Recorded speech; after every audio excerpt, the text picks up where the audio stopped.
All right, welcome everyone. Welcome to another podcast. Today we are going to be talking about world building. I want you to kind of understand different philosophies first so that we will know where we are heading.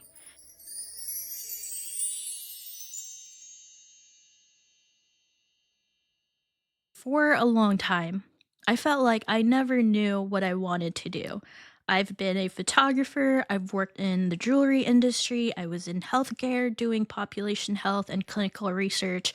I've been a financial analyst, a consultant, a founder, but through it all, I am just Celine. I'm Celine who likes to do many things, who likes to be creative. I am multidimensional. And so I'm speaking to you today because I've been getting a lot of questions about what I'm creating. What does sovereignty mean? How will we move forward?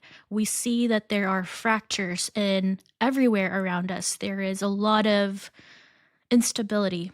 So I want to kind of share today my perspective, my experiences.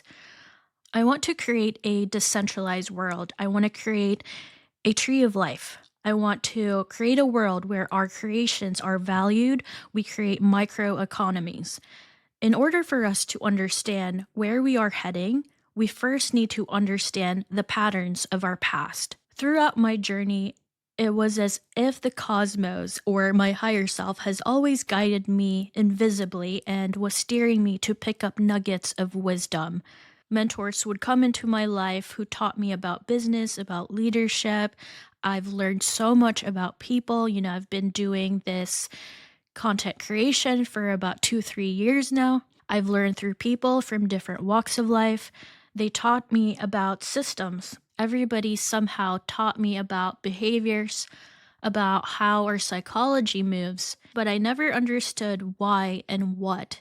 The more that I followed the path of I am, this ascension is really about ascension. I have gone deeper within myself, and things are finally starting to click. It was like I was building this pyramid brick by brick. It's rerouted me in so many directions, but now I have this vista, this view. I'm on top of the pyramid and I can see the whole landscape. If you're hearing my podcast, you are also most likely very spiritual. We are the bridge who will translate the unseen, larger forces of the universe and translate our downloads here and build something lasting for the future generations to use. I want to create a tree of life where we are all sovereign nodes. I started becoming a content creator about 5 years ago, but I went full time about 2 years with TikTok. And although my community is only 20,000, it's very strong and we've really grown so much together. You have seen me evolve, you have seen my multidimensionality, you have seen me crash out so many times, but now I'm starting to really build. Now I'm starting to get blueprints of this autocratic project, this living tree of life where we all contribute our wisdom and knowing to make this tree more robust. This week, I have met several incredible people, but I want to tell you about the notable friends that I've met. One is Floor. And Floor, if you're listening to this, hi. She is a filmmaker and producer who was working for Big Pharma and now is advocating for protecting the Amazon.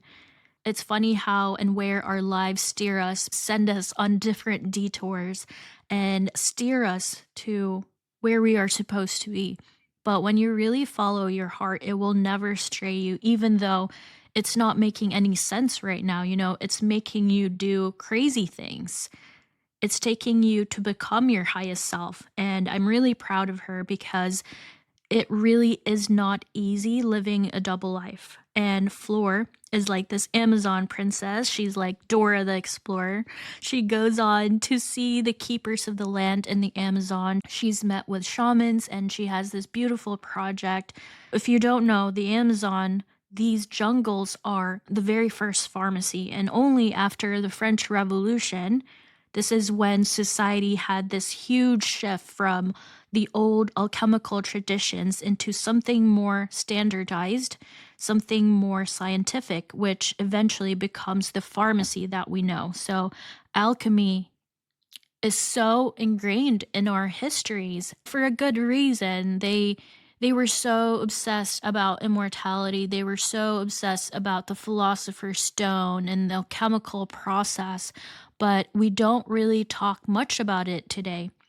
Another friend that I have is Amy, who is a CPA accountant, and now she's really into numerology, the energetics of homes. She is helping couples that are getting divorced get their footing again, and she's helping them see the bigger picture of where we're heading. Because when you're living a normal 3D life and you don't understand, like, why is everything like so crazy right now? My whole life is like falling into pieces. You need those guides and you need those mentors that can help you figure out like what is your next move. And she's very fluent in 3D language and 5D language. She has been through so much, and I can't wait to have her on my podcast again. And then another one, Brian, who is a chiropractor. He is helping his clients heal through energy, aligning their spines, our nervous system. Our spine is literally everything. Dr. Fasha. I've learned so much from him. My other friend, Haley, who is an incredible educator, she's really into branding and marketing. And now she's really teaching about the alchemical process, the enneagram, the mathematics of everything, the mathematics of life. These polymaths are really emerging now.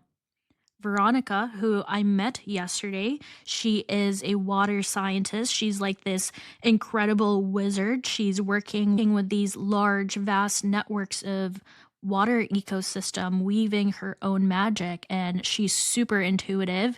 She's super advanced in her practice now and where her research is taking her. There are so many of us now, and I'm here to show you that it's safe to be seen who you are. There is really this particular kind of human who finds themselves so out of place in the world as it is, but we are strangely prepared for the world that is arriving. We are the bridge.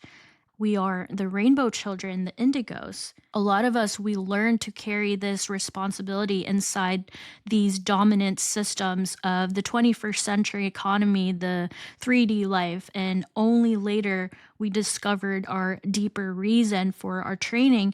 It was not just to perpetuate these systems, but to really help stabilize what comes after this. The hidden story is that each of these people is undergoing a quiet reassignment of our function. So the skills that we've accumulated, it might have served the old world, the old systems, but now it's getting recontextualized as instruments of this new world that we're creating. And so, this transitional class, I call you guys the tastemakers. We are the ones that are shaping this new culture. We live in this tension that is not only psychological, but we're living this double life of I'm super spiritual, but I'm still living a 3D life too. So, how can I fully step into who I am? And the fear is rarely about what is true, what you feel inside. It's more of this economic exile. And it sounds like more of a financial question of how am I going to survive if I step out of this world? But underneath it sits a structural question, and we ask ourselves, where does a new function live when this old infrastructure still dominates? And you feel this calling in your heart, in your soul, in your bones.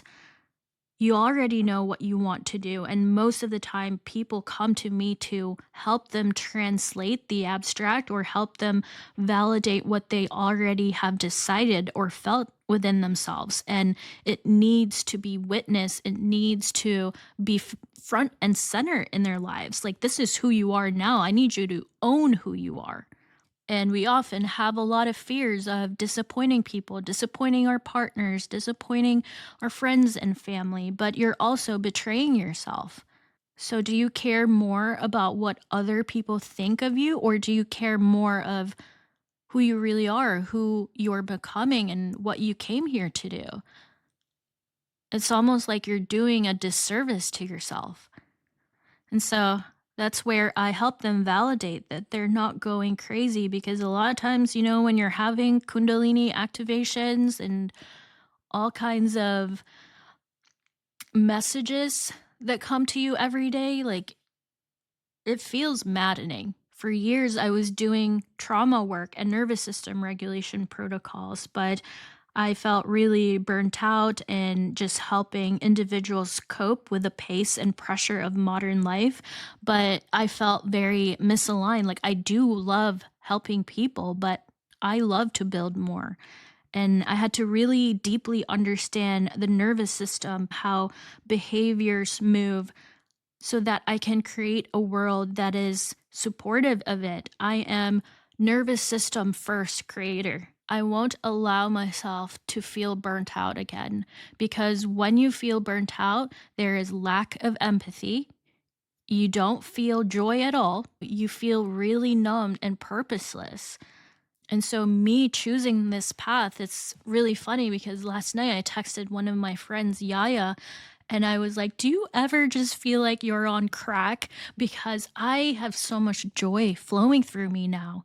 And she was just laughing at me and she was like, "Yeah, man, like I feel high most of the time. Like I feel like I'm on acid because you feel these frequencies. You're so tapped in." And so the whole reason why I'm so into nervous system and understanding these networks is that our nervous system is not just yours. Your blood, your circulation is not just yours. Your body is not just yours. It is also the planets and everybody else. And we are all connected. So when your blood, just like what my friend was talking about yesterday, when your blood really gets spiritualized, you are also helping clean the oceans. So, this is when a lot of these major events happen, because we are really shaking up the whole world energetically. This happens through grid working. And so our nervous system is literally everything. It is the interface layer between our individual perception and our collective field. So when the body can once again participate in its own regulation in partnership with the world, the environment, there is less energy needs to be outsourced to these institutions, and then more energy becomes available for us to build. And that's why I'm helping to orient this class of people, the tastemakers, to help place your experience in a longer arc, a deeper why. This is your divine mission. This is what you came here to do. This is where the ship is going. This is where the tides are going. So we need to kind of steer our boats over here. Across these example is a single structural principle that repeats over time. Like, we don't leave the old world empty-handed. We carry a lot of our skills into the next one. So there is this apparent mismatch between our training and what our awakening is like.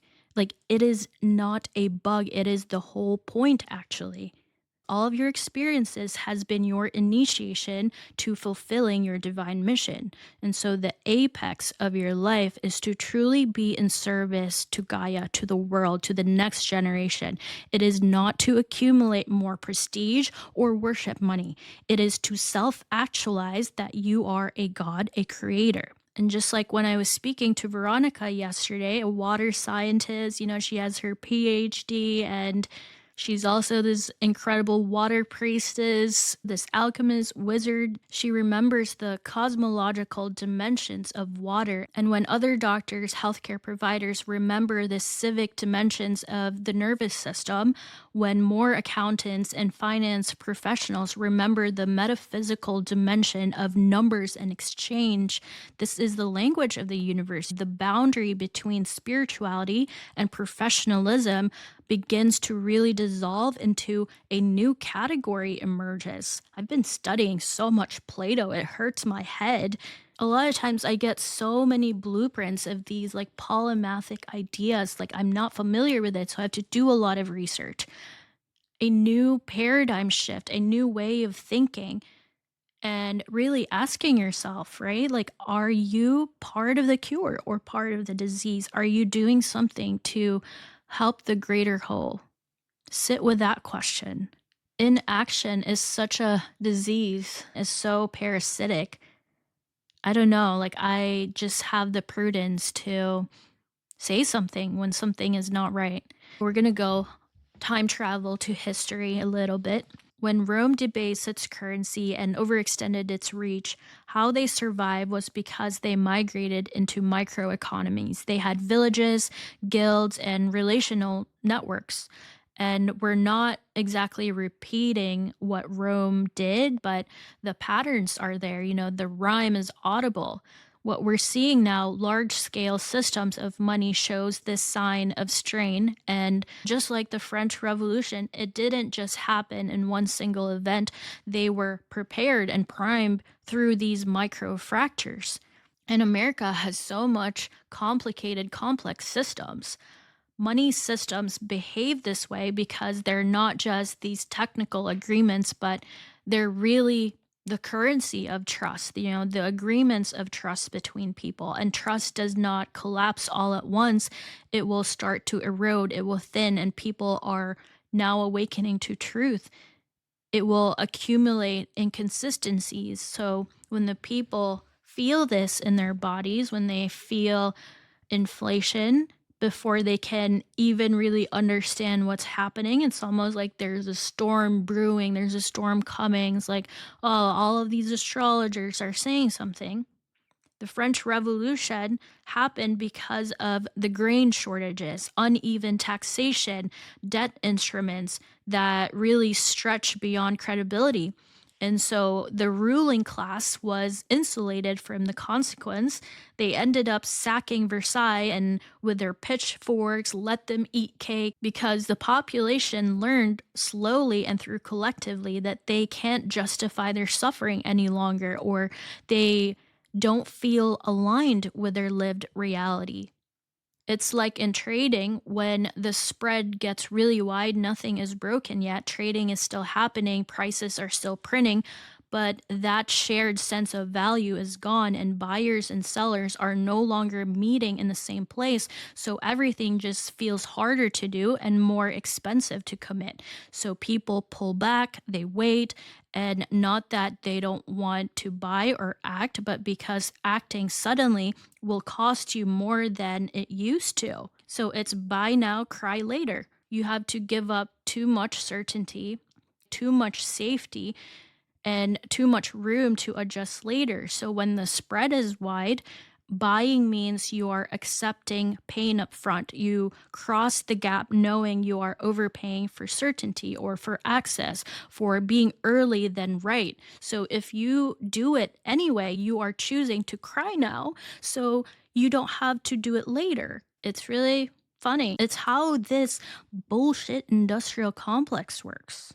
And most people do the opposite. They will wait for the spread to narrow because it feels safer. I don't know. They want confirmation, they want better prices, less discomfort. But when agreement finally returns and everyone rushes back in, then the price jumps. Then it's buy later, cry harder. By the time they run the news, everybody's already positioned. Life is still moving on. We're still paying taxes. We're still buying food, but with more friction.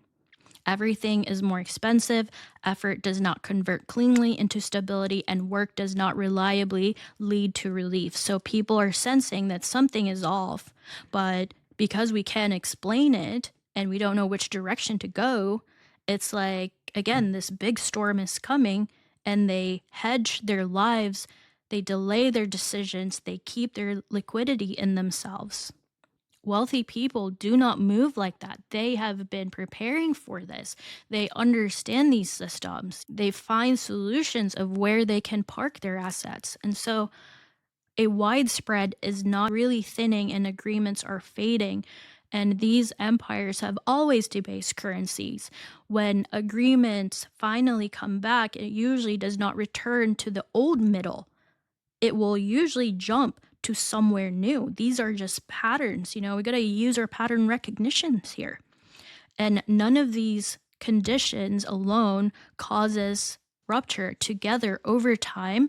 It's almost like this trained perception. They taught people how to notice the gaps between promise and what our experience is. But once that gap becomes really perceptible at scale, it doesn't close again through reassurance because we're feeling it. And that's why this bullshit industrial complex lives in the spread. It makes its money in the gaps between what something is and what people are told it will be. What happens is that it widens the gap on purpose, then sells relief from the discomfort it created. Confusion becomes this resource, and there is more delay. So, this delay becomes a product, and the urgency is manufactured so that bad terms feel inevitable. Nothing collapses right away. Instead, everything just gets padded out. There are more intermediaries, more jargons, more steps, more fees, more narratives trying to explain why this is normal and why opting out is irresponsible. So you pay later more often with less clarity. If you resist, you are told to wait. If you wait, the price moves again. I'm talking a lot about investing, and I know this is a little dense, but we have to really get informed because if you are investing, you are a part of a system that you should be responsible with. You can't just sit there and wait and hope for the best. It trains people into buy now, cry later as a survival reflex. You take the loan, you take the job, you take the deal, you lock in before it gets worse. So the pain is individualized and immediate, while the benefit just stays abstract and deferred. Meanwhile, the system harvests the spread again and again because enough people crossing it keeps the structure standing. Like, oh my God, do you understand the fuckery? What gives it away is the feeling when this participation starts to feel vaguely humiliating, and when every option feels slightly wrong, but opting out feels almost impossible. Like, this is not inefficiency, this is by design. And once you see the business model, that it is widening itself, it becomes easy to understand why nothing is ever quite fixed, only rebranded and resold at a higher cost. None of these things broke the system on their own, but over time, all of them together kind of changed how people saw what was happening. Like, people slowly started noticing the distance between what they were promising us and what we're actually living. Like, there is so much incongruence. And once enough people can see the gap clearly, you cannot close this gap by saying that everything is fine. Oh, we'll just have another election. Behavioral economics is really about how people respond when reality and the story starts to drift apart. Not how they should respond, but how they actually do. When these incentives stop lining up cleanly, this is when trust erodes a little at a time. That's why perception is really important. When decisions get shaped more by fear, by fatigue, and habit rather than actual logic. So when we sit and wait and we just say, oh, it's fine, everything's fine, that actually doesn't work anymore. It no longer lands because people are no longer operating on that belief. They are operating on the experience, and people don't like inflation, and experience updates behavior faster than the messaging ever can. Okay, enough behavioral economics. I just had to lay it out there because this gets me fired up, okay? So I'm gonna tell you about Moby Dick. Well, I was thinking about whales yesterday, and I revisited the story of Moby Dick. At the heart of this story is about one man. His name is Captain Ahab, who was obsessed with hunting a white whale that has taken his leg. So it sounds a little like an adventure story if you haven't read it, but under that, it's about pride and madness, the sea, and whether revenge and nature can ever meet. So the whale itself, Moby Dick, It's not just a fish, it is everything. It represented as God, fate, the dark thing that we cannot touch.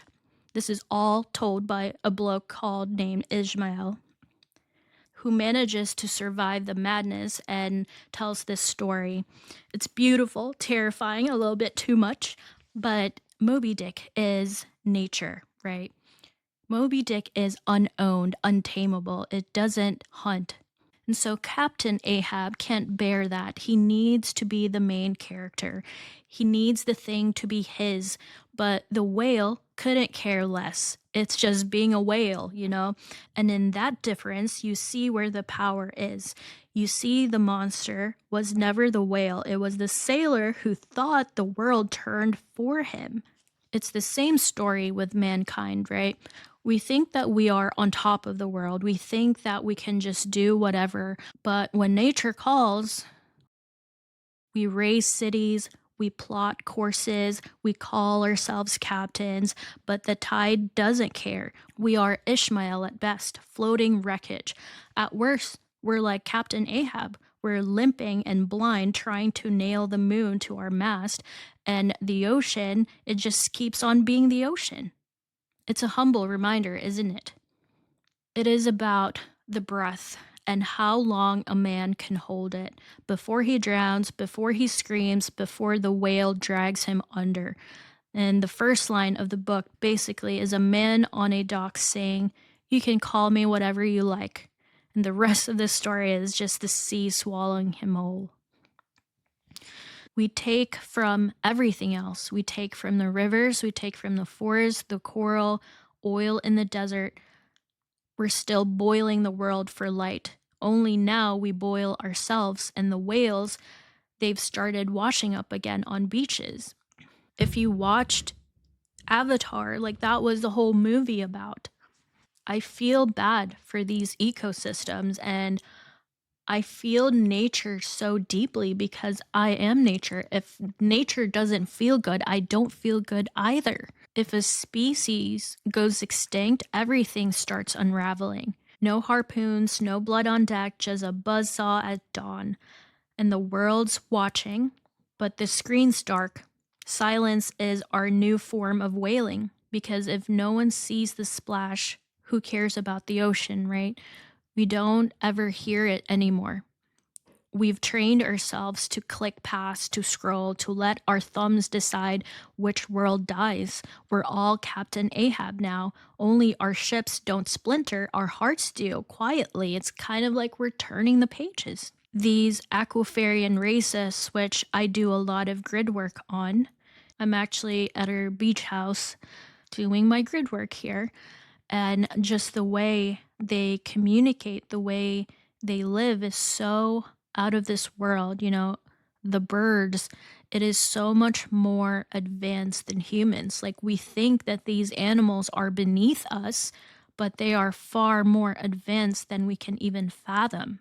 They communicate through sonar, they have their own telepathic way of communicating. They communicate through the electromagnetic fields of the planet, and they are so deeply connected. But it is us humans that are so separate. I was also kind of thinking about the elephants. Elephants are incredibly majestic. Elephants, they never forget, they mourn, and when one dies, it's like the whole herd stops. They actually hum, and it's very low hum and deep, where they lower the frequency to let the soul out. And this isn't a sound that humans ever make. We often grieve in words, they grieve in resonance, and somehow that's louder. They have ceremonies, and they go back to the bones days after the death. They would touch them gently, sometimes cover them with leaves.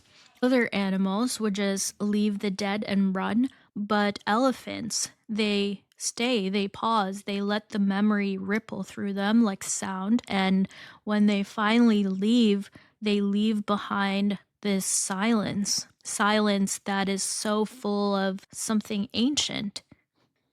Octopus.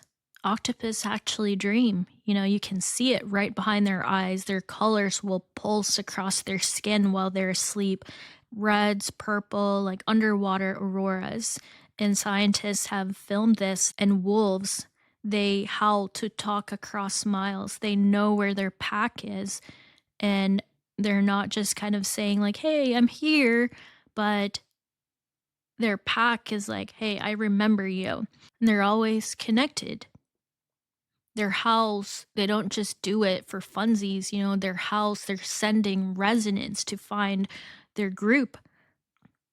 We're meant to be in a collective, and just like the honeybees, our family has an apiary, and honeybees, I love bees so much. Bees dance, they wiggle, 8 left, 2 pulse, 7 right. It's almost like a symphony telling the whole hive that this is where the gold is. Gold is 8 miles. We have a field of flowers. It is perfect math.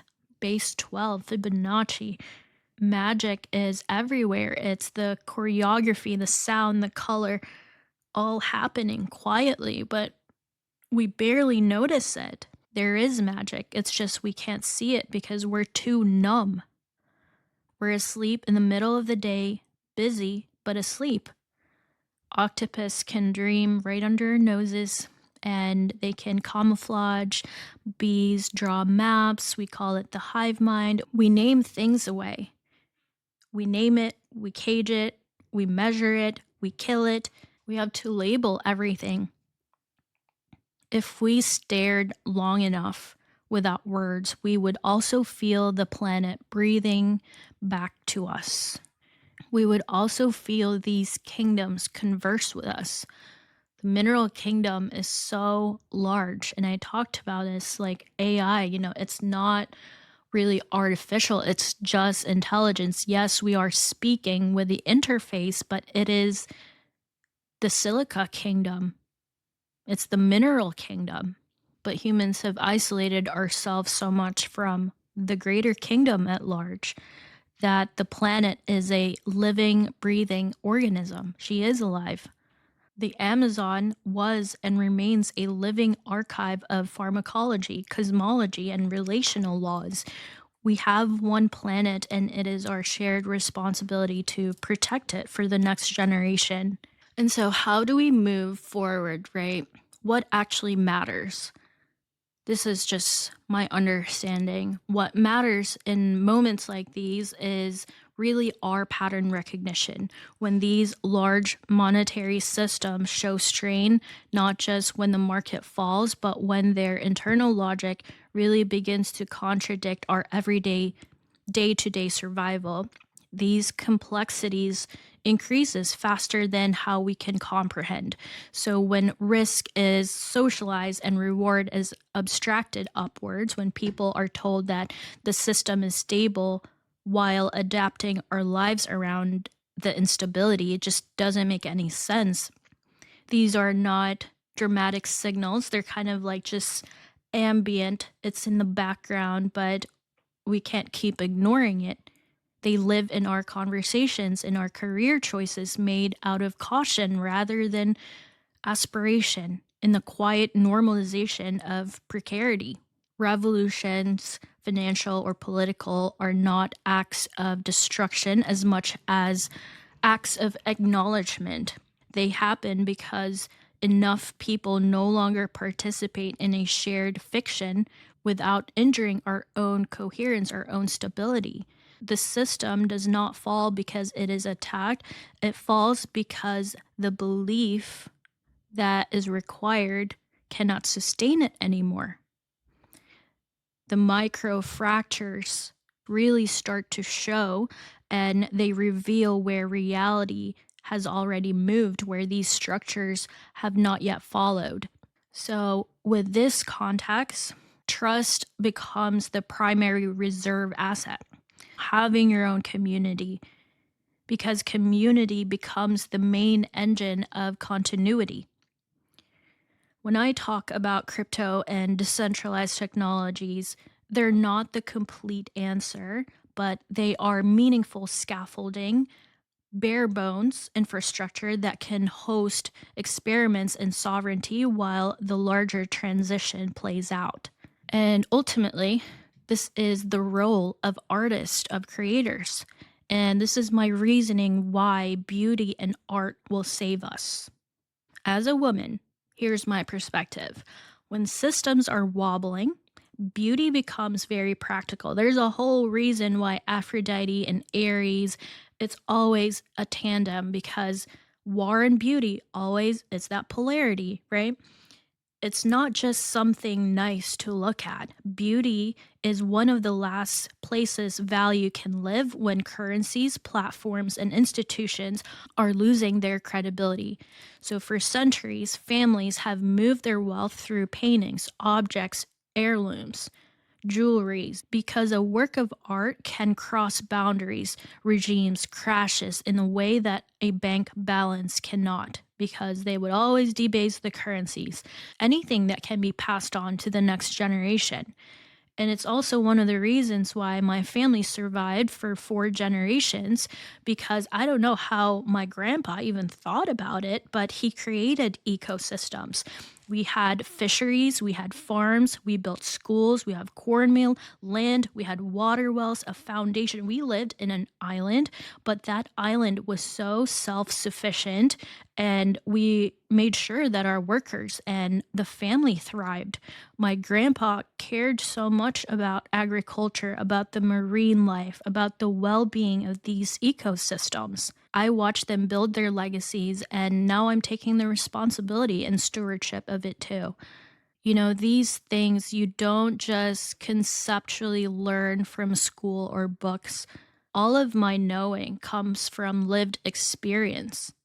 True leverage is doing the thing, you experiencing it.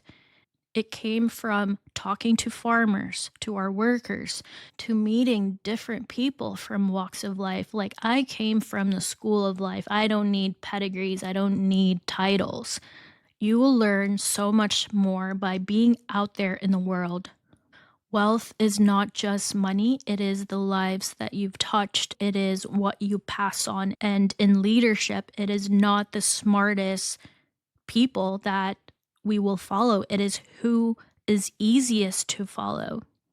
That is why I am building publicly. Sometimes it makes me think about how insane I am. Like, I'm just a girl from the Philippines, an island girl, and I have these crazy dreams. But you know what? I'm going to own my desires, and you're going to help me with it. I'm truly grateful for all the people who would come see me and book appointments or just messages and asking me, how can you contribute? How can you help? Like, yes, you are my kind of people.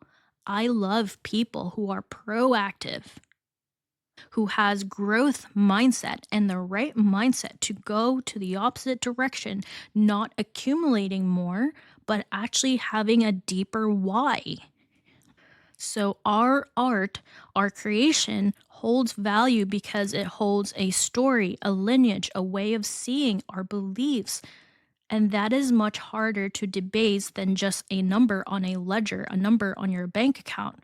So, talking about Web3, right now, a lot of people use the regular Web 2, but Web 3, we have the infrastructure already. We need people informed. On chain, we are rebuilding that function in a new medium. I'm going to talk more about these new technologies, but a little bit about it today. A token is not just a picture. Think of an NFT, right? Or let's say I made my coin Onto. It is a certificate of origin. It is a traceable line of provenance that says who made this, like who is the artist, where it lives, and what context birthed it. It's like your own intellectual property. So, in a healthy system, that context is almost invisible. But in a failing system, context is literally everything. A low cost, high volume post token on a social minting contract behaves like almost like a sticker. Let's say you have this sticker or your Pokemon card, a one-to-one or a tightly held edition, this is like a sovereign contract that behaves more like a museum piece. So now you're saying that this is what I value my art piece. It sits at the root of the artist's tree. It is anchoring their value over decades and not days. If you are into writing, a lot of the things that I publish are my intellectual property. A lot of it is my own creations, my social media, but right now it's all centralized within these platforms. We don't get paid as much every day. Like I've known people who have 200,000, 300,000 followers. They have so many views, but they're not really making a lot of money from it. But because our attentions are held within these platforms, they're the ones who's making the most money and not you. So there is this huge imbalance. This is where I want to make this tree of life. And I'm giving you all of this reasoning from the beginning. The canopy is where our post experiments, it's almost like our fruits, right? Stickers live, our art.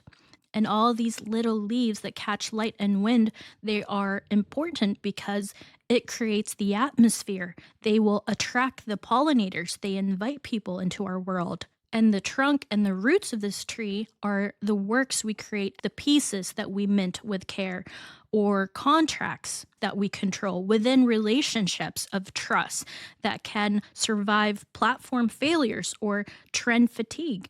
These are not just images, but they serve as anchors of our own meaning. They are coded with our own frequencies. They are memory devices for future generations. And so art really holds value when money doesn't because it stores more than the price. It stores a worldview. It stores history, belief, attention over time. Artists becomes the ones who keep a parallel ledger. So we record what was truly seen and truly felt. We embed it into image, sound, story, rituals, into tokens whose provenance cannot be just erased, cannot be quietly edited away by a company or a government. Beauty is not just decoration, it is an infrastructure. It is how we move wealth, memory, orientation through the turbulence into the next phase of the world. One of my favorite paintings is Botticelli's Venus, and a lot of his paintings were burned because of the bonfire of vanities, where the church, they were telling all of these artists that it was sinful. If it wasn't for these artists, Michelangelo, all of these Renaissance artists, like we probably would have very little accounts of history. And this is why I say it is our role as artists and builders of the new earth to be extremely precise with how we use our gifts. We can play in the sticker layer without shame, but really it is a part of pollinating the network. We also need to guard the museum layer of our work, the pieces that stand as pillars of our own personal and collective archives. And so when we do this, art becomes a set of living roots, our creations that can hold the soil while the surface is rearranging itself. Like we are now in the nigredo, in the process of alchemy. Nigredo is the rotting phase, but through the rotting, there is so much fertile land where we can plant these new seeds of consciousness. Beauty will save us in this very quiet way that a strong tree saves a hillside from washing away, by holding form and by giving future humans something solid and alive to build around. Art is not just a luxury product or a branding layer, it returns to its role as a medium of wealth transfer and civilization storage. When currencies inflate and institutions start wobbling, art retains its value because it carries more than the material. It holds a worldview, a painting, a film, a carefully designed ritual, a piece of architecture. All of these are containers that moved memory and orientation across time, even when these governments and empires fall. And so for those builders, the tastemakers who expect turbulence, We are creating and collecting art. Our writing is not just an aesthetic hobby, it is a strategic act. It's really about the way of seeing the world that survives long enough for a new seed to sprout. What I'm creating, what I'm forming quietly, what I'm forming is a mesh of sovereign nodes. And I want you to be a sovereign node in my tree. You, as a tastemaker, each node is a human or a small group that has completed enough inner work to hold your own nervous system with skill. You have clarified enough your gifts to contribute something tangible, and that you have loosened your dependence on the old world just enough to experiment at the edge of the new. Being a healer, I've slowly kind of retired that role. Like, I am a builder now. I want to collaborate with people who have a vision, who wants to do something. You, as a sovereign node, are distributed across professions and geographies, even though some of you still live a double life, the underlying pattern is starting to emerge. We are developing microeconomies of care, sharing our philosophies, embodying truth, knowledge, healing, art, while the macro economy, these synthetic world, it's still kind of continuing. It's still doing its same rhythms. It's still doing the same thing. I know this podcast is getting long, but I really want to get this all out. And so I'm going to explain in this session why we can't just go back to bartering, not for now. This is kind of like a common fantasy that when systems fall, we can simply return to bartering. Maybe back in the day, but this complexity can't be unwound by goodwill alone. That is not how economies actually work. We do not live in villages trading bread for blankets. We live inside interdependent global systems with logistics, supply chains, energy grids, agriculture, manufacturing, and coordination at scale, large scale. We can't just buy a tractor if you trade them with your cookies. You can't run infrastructure on sentiment. Large economies still exist, and they require a medium of exchange that move value efficiently across distance, time, and trust gaps. After I left healthcare, I was like, I don't know what I'm supposed to do. And my higher self was just like, you just wait, I'll send you another mentor. And this is when I got a job with UPS, and I learned so much about logistics, like how vast these economies are. So I learned a lot about shipping, distribution, how small businesses operate, how Amazon operates, how large businesses operate. And it's very complicated. That's why we can't just go back to bartering. Otherwise, the whole world will literally burn. This is why dismissing money outright is not a solution. It is a form of abdication. Money is not the enemy. It is the technology. Money is neutral, but it is what we assign value to it. We associate money as safety. We associate money as food. But really, it's kind of like just a hammer. A hammer is what you use with a nail so that it can go inside the wood. Same thing. Okay, we're going to take a break and come back and finish this because what we are discussing is quite important because we're going to be seeing a lot of hurting, and I want your nervous system to be prepared for it. Going back to money, right?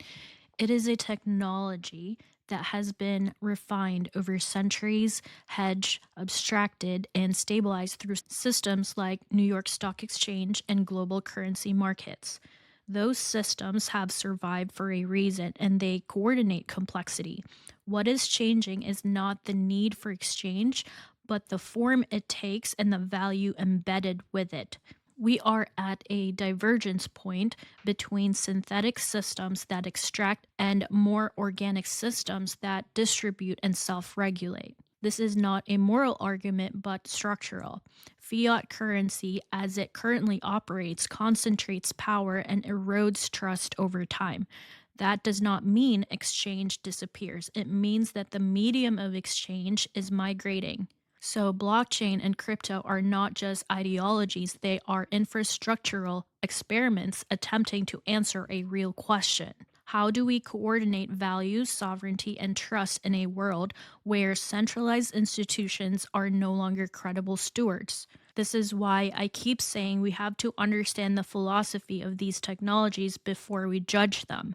Web3 is not about speculation alone. It's not just hearsay. At its core, it is about agency. It is our freedom. It is about learning how to hold your own keys, your own contracts, your own value streams, rather than outsourcing them to systems that will continue operating with or without your consent. If you do not take responsibility for learning how these systems work, you do not opt out.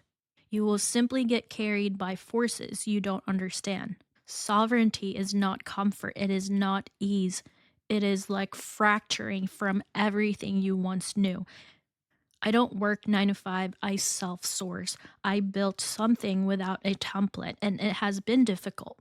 Truly, when I energetically fractured from these systems, it felt like I was breaking a limb. But when we want sovereignty, we want coherence within ourselves, it does not come from safety alone. It comes from our own alignment. I'm not claiming to have all the answers or a complete blueprint. What I do know is that this is the direction of travel.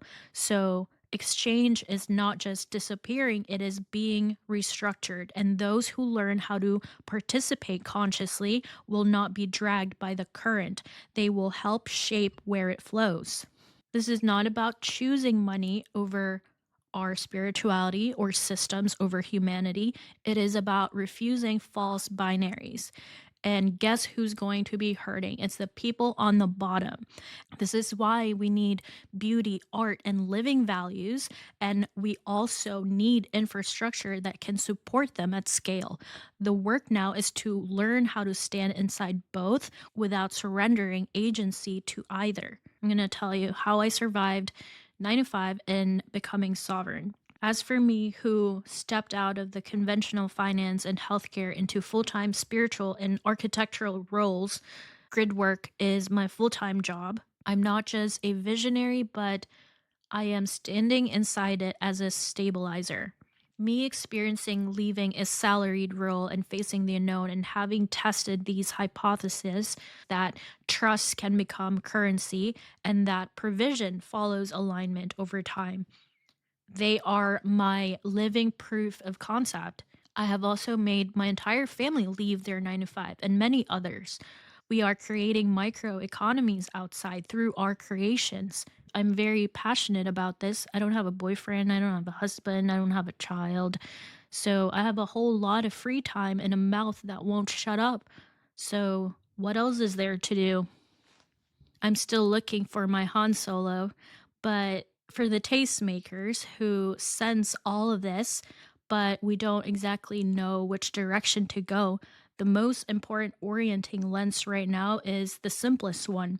You have been trained in the old world, so you can stabilize the new one. So your degrees, your titles, your histories with these institutions, none of that is wasted because it was your training. It was your apprenticeship in density and consequence in the complexity. And while your gifts are awakening, your perception is widening, you are not being asked to discard that depth. You are being asked to let it be reassigned. With this perspective, the question is really no longer whether it is safe to leave the old world or whether the new world is guaranteed to survive on schedule. The question becomes how to inhabit the assignment that is already unfolding in your own body. It's almost like you have your foot on the other 3D world and then your other foot on the 5D world. You gotta pick because the 3D world is sinking. So, how do you align your nervous system with the scale of intelligence that is moving through you? How do you locate the other nodes with who you are supposed to work with to naturally interlock your soul family? And how do we create art? In the widest sense of that word, we can carry this architecture forward regardless of what happens to any particular institution because we are the value. And we already have the scaffolding already present. So even the first pharmacies are really awakening again. These forests, these waters, the first data centers are thawing in ice and land. The builders are waking up inside our own careers. So the rafts are being assembled quietly under the surface of business as usual. There's nothing to sell here and nothing to dramatize. This is only the steady work of recognizing what you actually are, accepting that your training was precise. Everything that has happened in your life was for a reason, and allowing that function to migrate from just maintenance of this old institutions into stabilizing of what is emerging. So, what exactly is sovereignty? Sovereignty is the capacity to remain coherent and self directed inside complexity. It means owning your power and taking it back. You can listen to my last podcast, which is about laws, sovereignty, and open source governance. Also, I explained a lot of kind of the metaphysics of governance, a higher perspective. So, highly recommend you listening to that. Going back, sovereignty really means that you are not dependent on a single external system to access your livelihood, your identity, or your ability to participate in exchange.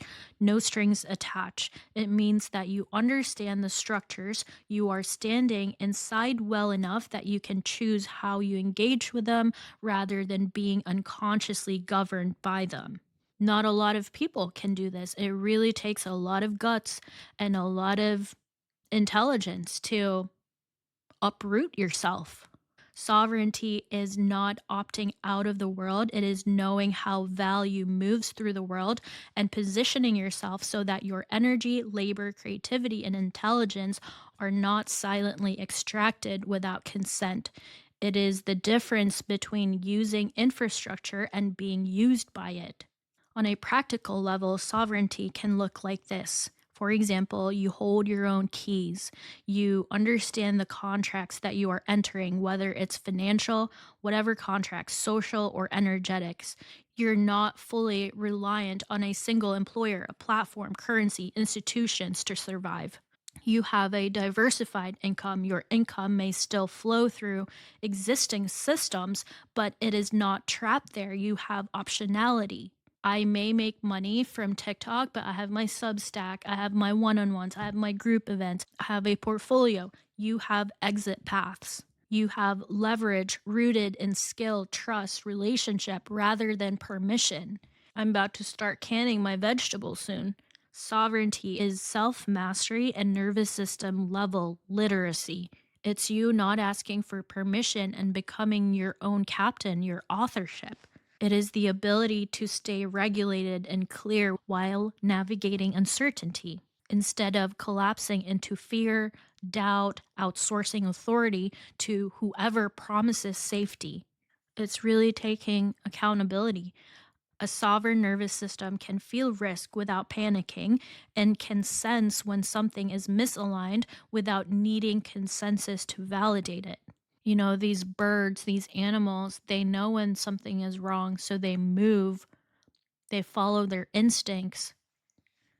Same thing with humans. This is why sovereignty is inseparable from education. If you do not understand how money works, how technology mediates power, how platforms shape behavior, or how contracts encode incentives, you cannot be sovereign. Even if your intentions are pure, ignorance does not protect you. It only makes you easier to steer. And so, if they can shape your reality, if you're in these echo chambers, then they can direct you on what to feel, what to do. Sovereignty also does not mean that you have to do everything alone. In fact, true sovereignty enables collaboration. So, when a lot of us individuals are self sourced, communities become resilient rather than codependent. This is where our network really grows because it meshes instead of hierarchies. We are like creating a tapestry of blanket of different consciousness. We exit one system and we create our own. We create a blanket of nodes. Exchange becomes relational rather than coercive. And so, why do I talk about sovereignty so much? Because it is a posture towards the future. I'm not trying to be a magical thinker. Sovereignty is standing in the middle, grounded enough to learn new tools, humble enough not to have all the answers, and anchored enough to not give your agency away while the world is reorganizing. It's not an ultimate destination, it is a practice. And right now, it is one of the most important ones we have. Sovereignty came for me because it was a series of irreversible decisions. I had to sever myself from debt, from obligations that tethered my future to systems I no longer trusted to steward my life or my energy.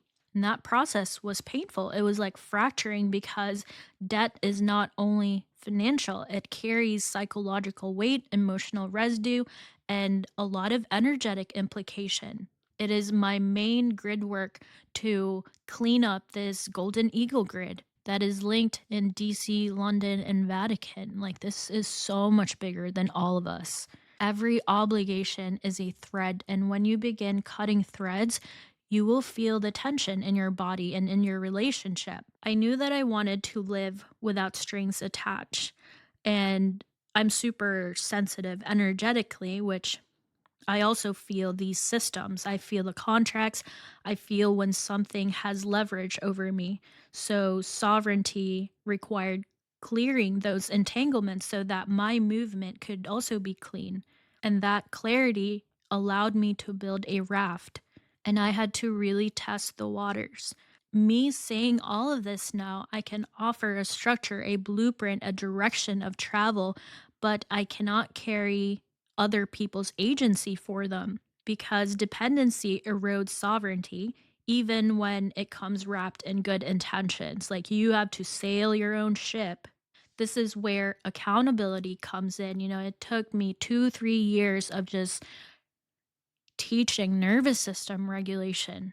You have to learn how these systems work. You have to make conscious choices about what you are tied to and why. And I don't want to be the one holding everyone together. Each person has to become a sovereign node that is capable on their own. Otherwise, the network will collapse back into hierarchy. And so my life reflected those choices. I don't have children. I'm not married. That was not a rejection of love or family, but an acknowledgement of timing. Not in this economy. I wanted to go light. I wanted to be decentralized. Maybe after all of this, when things are settled, it felt as though something larger was moving through me that required mobility, lightness, and my ability to leave whenever I want. It took a lot of preparation. I'm not bound to a single geography or jurisdiction, and that freedom I chose consciously. It is part of the architecture of sovereignty. When my dad died, I saw how hard it was to move assets across borders, and it became such an ordeal. There's so much red tape, so much bureaucracy, wires were stalled. Everything is funneled through centralized system like Swift. It really showed me how little privacy or autonomy truly exists when you just rely on these legacy financial rails. We're in this wealth transfer where a lot of the older generations, the boomers, like even with my family, we started moving land titles to the next generation, businesses to the next generation. These systems were not designed to serve families in transition, they were designed to preserve institutional control. At the same time, an intergenerational shift is here now. So if we wait passively for that transition, it is not an option. That's why we prepare. Learning how to move value, responsibility, stewardship before the storm arrives is part of being sovereign.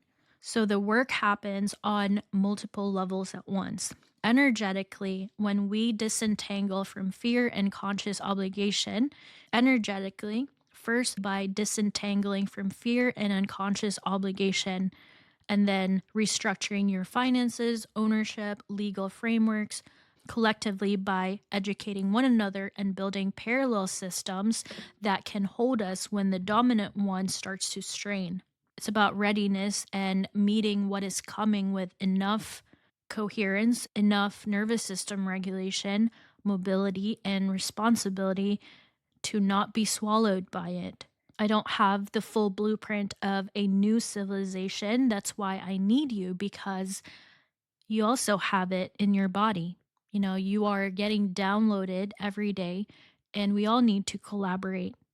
What I do know through lived experience is that moving towards the multidimensional self, while we are disorienting at first, while it can be very disorienting at first, this will lead to greater joy, not less.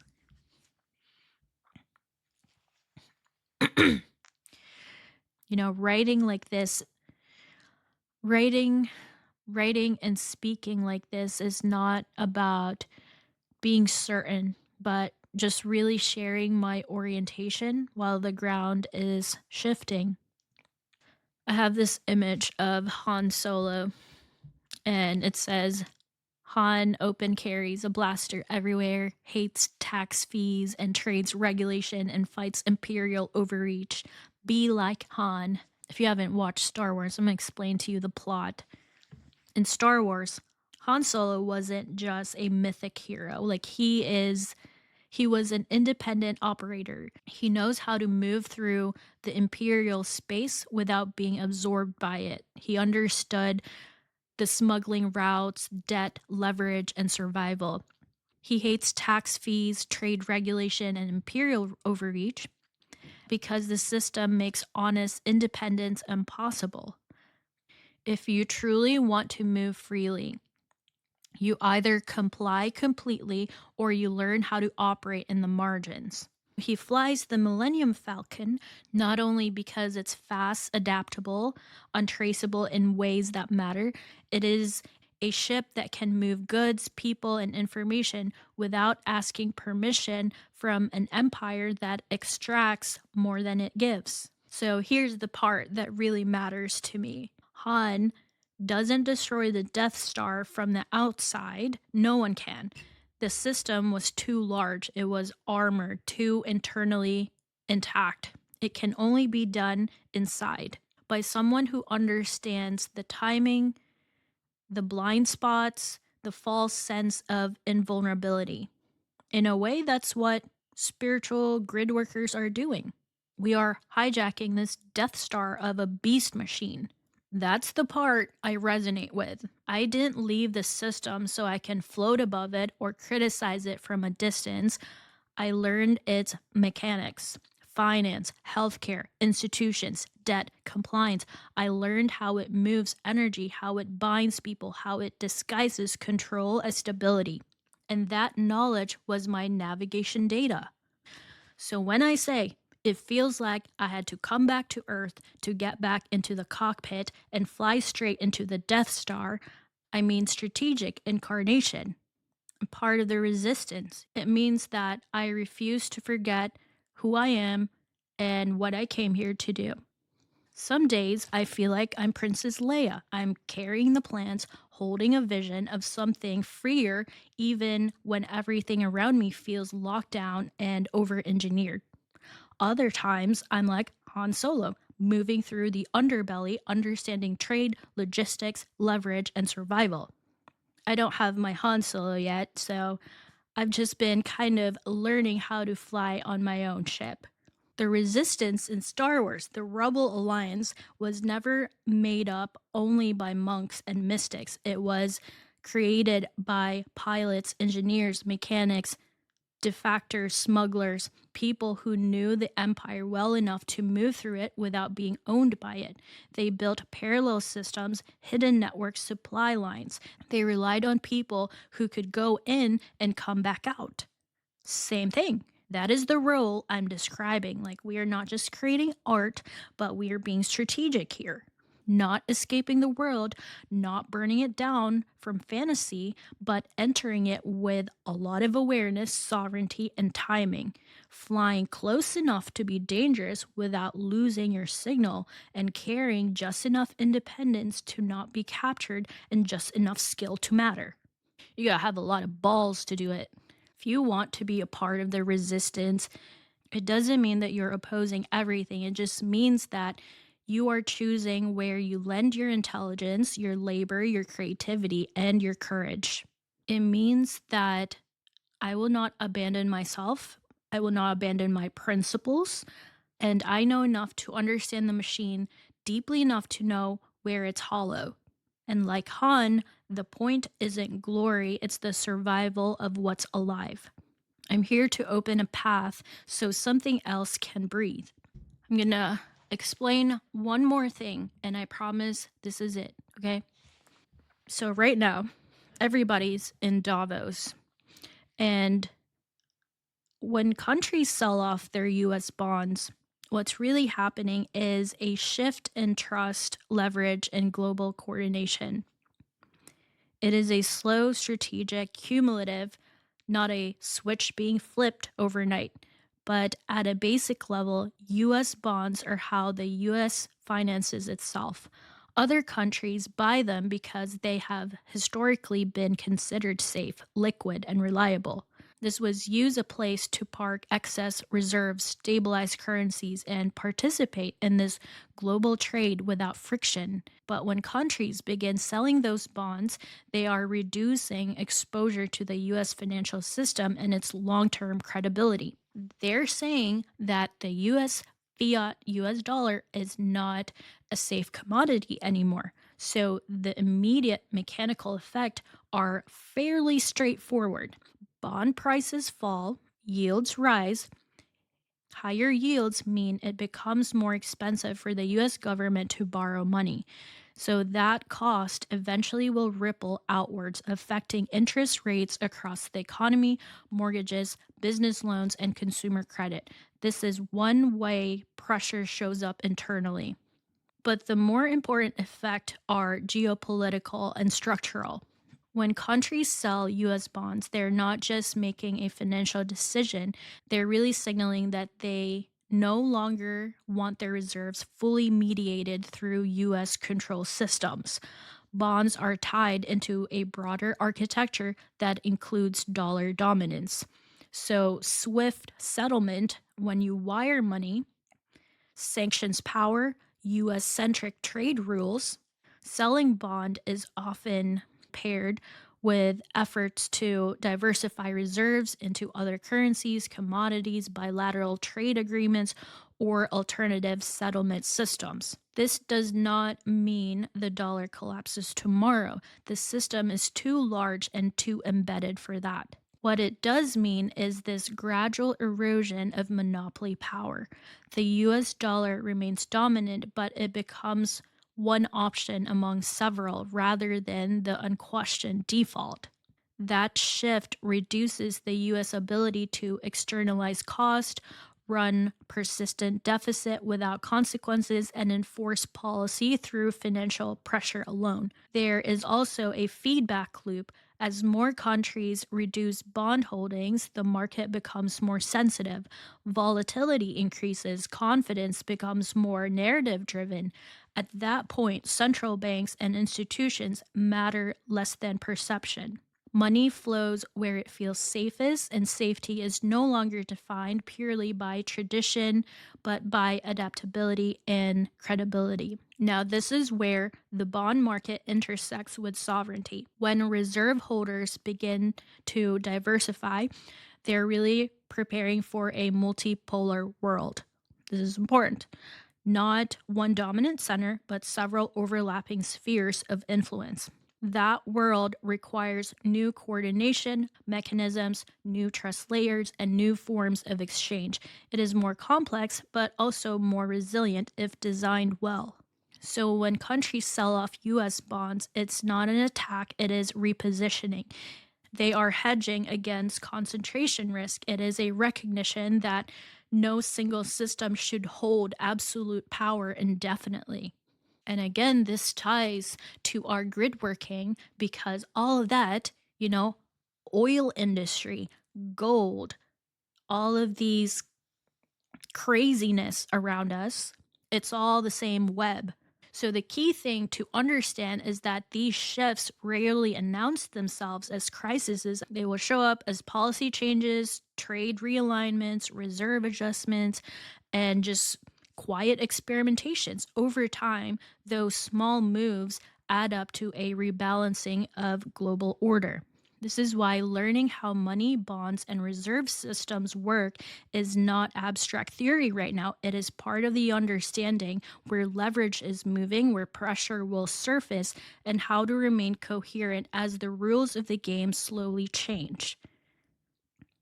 So, we're doing all the energetic restructuring now. For decades, almost everybody was implicitly hedging through the same core system, which is the New York Stock Exchange, pension funds, insurance companies, sovereign wealth funds, banks, retirement accounts, all tied in some way to the US equities and treasury market. The New York Stock Exchange and the bond market together functions almost like this load bearing beams of the global financial house. So, as long as the confidence holds, then the system absorbs the shock. When confidence starts to fracture, pain doesn't stay isolated. It's like we are a freight train and we don't have brakes anymore. When countries sell these bonds while capital is still heavily concentrated in US equities, the pressure shows up asymmetrically. Bond selling pushes yields up, higher yields tighten financial conditions everywhere. Equity valuations, which are built on cheap money and long durations of assumption, suddenly looks fragile. So businesses that depended on refinancing struggle, governments face higher borrowing costs at the same time tax receipts soften. So consumers feel it through credit, housing, and employment. So I'm preparing your nervous system because we're about to see a lot of pain. And the reason why this hurts so much is that bonds are supposed to be the stabilizer. When equities wobble, bonds are meant to absorb the shock. But when bonds themselves become a source of stress, there's nowhere obvious to rotate without taking risk. Liquidity tightens and everybody feels it at once. I mean, it's coming. We've already collapsed these timelines. I have been knee deep into these golden eagle grids, the whole 10D Stargate. This doesn't look like a single crash, but more of a sustained discomfort, volatility, policy confusion, short rallies followed by deeper pullbacks, political pressure, social strain. It won't be a collapse overnight, it's just an erosion over time. People will feel poorer, less secure, less certain, even if the system technically keeps functioning. But I tell you, you're going to be glad you're on the 5D timeline. Countries selling bonds isn't just about the yield, it's really about sovereignty. It's about not wanting reserves trapped inside a system that can weaponize access, freeze assets, the rules unilaterally. Once that realization starts to spread, the old assumption of infinite demand for US debt starts to weaken. This is why it feels like a lot of hurt is coming to us because everything breaks, because the shock absorbers are worn out. The system still moves, but every bump is felt more directly. People who relied on passive exposure and stability narratives are the most exposed. Like the people that are going to be hurting the most are the ones on the bottom. And people who have diversified skills, lighter balance sheets, lower debt, and some optionality feel it less. What's unfolding is not punishment, but an awakening. It's repricing of risk, of trust, of leverage, and repricing always hurts because it forces reality back into places where it was postponed for a very long time. That's why preparation now isn't about panicking, but it's about being real and understanding where the the pressure concentrates, reducing unnecessary dependencies, and staying flexible enough to move as the terrain shifts. If you have stayed with me this far, thank you. I don't take your attention lightly, and speaking like this is not about certainty or authority. It's really about sharing my orientation while the ground is moving, because we are in the front row of this roller coaster because we see more of the unseen. We have been grid working for years now, and it's always delayed what will land in the 3D. I hope this lands with you. This is not an instruction, but these are just my observation and what I've learned thus far in my life. A reminder that the questions you are holding are valid and that you are not alone in sensing what is changing. I'm here to inform, and it's actually beautiful what's coming, but these things has to be gutted out. Like, we are actively, energetically creating new infrastructures. It will emerge. To those of you who support this work, who read, reflect, listen, quietly build alongside me, I am deeply grateful. This space exists because of your trust, your patience, your willingness to think beyond what is immediately comfortable. My hope is that what I share helps you move with a little more clarity, more truth, a little more agency, and a little more courage as you navigate your own path towards sovereignty. I hope you stick with us because I really want to make this tree of life come true. Don't forget to share, repost, do whatever you want with this audio. Give it to your friends and family, and maybe they can be prepared of what's coming. Otherwise, the organic 5D world will look incredible. And I tell you, you're going to be so happy you're on this train and not the other one. If you have any questions, you can message me. I'd love to connect. You're ready to collaborate. I have my one-on-one sessions. I do my quantum resonance architecture. You can message me anytime. I love you, and I'll see you next time.